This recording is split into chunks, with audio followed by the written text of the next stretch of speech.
Hello! మిమ్మల్నే అండి. Instant breakfast కోసం పప్పులేమీ లేకుండా, పులియబెట్టే పని లేకుండా అప్పటికప్పుడు బ్రేక్‌ఫాస్ట్‌లా గానీ, లేదా స్నాక్‌లా గానీ తినడం కోసం ఎక్కువ కూరగాయలతో హెల్తీగా అందరూ ఇష్టంగా తినే రెసిపీ కోసం గిన్నెలో 1 కప్పు బియ్యాన్ని తీసుకొని కడిగి గంట పాటు నాననివ్వాలి.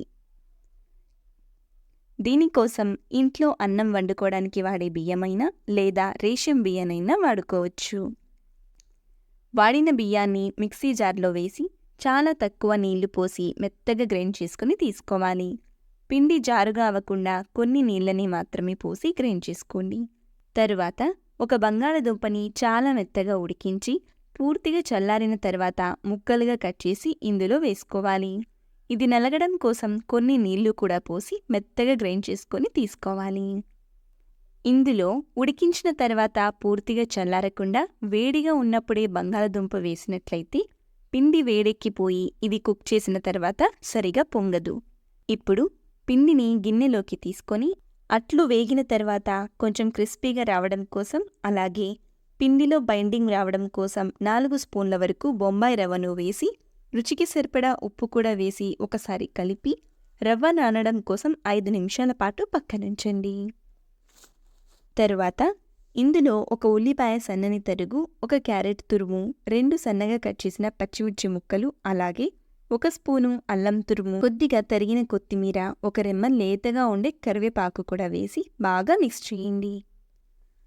పిండి అంతా బాగా కలిపాక ఇందులో 3/4 స్పూను బేకింగ్ పౌడర్ ఇంకా కొద్దిగా నిమ్మరసం పిండి ఇదంతా పిండిలో బాగా కలిసేలా మెల్లగా కలపండి. బేకింగ్ పౌడర్కి బదులుగా మీరు కావాలంటే ఈనో పౌడర్ని కూడా వాడుకోవచ్చు. బేకింగ్ పౌడర్ వేశాక గరిటెతో గిరగిరా తిప్పేయకుండా ఇందులో ఫామ్ అయిన గాలి పోకుండా జాగ్రత్తగా తిప్పాలి. ఇలా బేకింగ్ పౌడర్ కానీ ఈనో పౌడర్ కానీ వేసి అట్లు వేస్తే అవి లోపల స్పంజీగా పొంగి సాఫ్ట్గా ఉండడానికి యూజ్ అవుతుంది. ఇప్పుడు స్టవ్ మీద ప్యాన్లో 2 స్పూన్ల నూనె పోసి పెనం బాగా వేడిగా ఉన్నప్పుడు 2 గరిటెల పిండిని తీసుకొని మందంగా అట్లు పోసుకోవాలి. ఇది పలుచగా కాకుండా కాస్త మందంగా ఊతప్పంలా పిండిని వేశాక లో ఫ్లేమ్లో 3 నిమిషాల పాటు కాలనిచ్చి పైన పచ్చదనం తగ్గాక రెండో వైపుకి తిరిగేసి మరో 2-3 నిమిషాల పాటు వేగనివ్వాలి. ఇది క్రిస్పీగా ఎర్రగా వేగాలంటే మంటను లో టు మీడియం ఫ్లేమ్లోకి మాత్రమే ఉంచి కాలనివ్వాలి. ఇలా క్రిస్పీగా వేగిన అట్లను వేడివేడిగా నచ్చిన చట్నీతో సర్వ్ చేయడమే.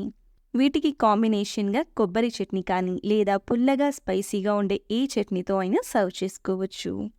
ఈ అట్లు ఇంకా క్రిస్పీగా బాగా మంచి కలర్ రావాలి అంటే పిండిని గ్రైండ్ చేసేటప్పుడు చాలా కొద్దిగా నీళ్ళను మాత్రమే యాడ్ చేసుకొని పిండిని కాస్త గట్టిగా మిక్స్ చేసుకోండి. అంతేనండి, ఇన్స్టెంట్గా చేసుకునే బ్రేక్ఫాస్ట్ కానీ స్నాక్స్గా కానీ ఇలా ట్రై చేయండి. చాలా చాలా టేస్టీగా ఉంటుంది. పిల్లలు కూడా చాలా ఇష్టంగా తింటారండి. మరి ఎంతో హెల్తీగా ఇన్స్టెంట్గా చేసిన ఈ బ్రేక్ఫాస్ట్ రెసిపీ మీకు నచ్చితే వీడియోకి లైక్ చేయడం మర్చిపోతూ అలాగే మన ఛానల్ని సబ్స్క్రైబ్ చేయండి. Thank you for watching.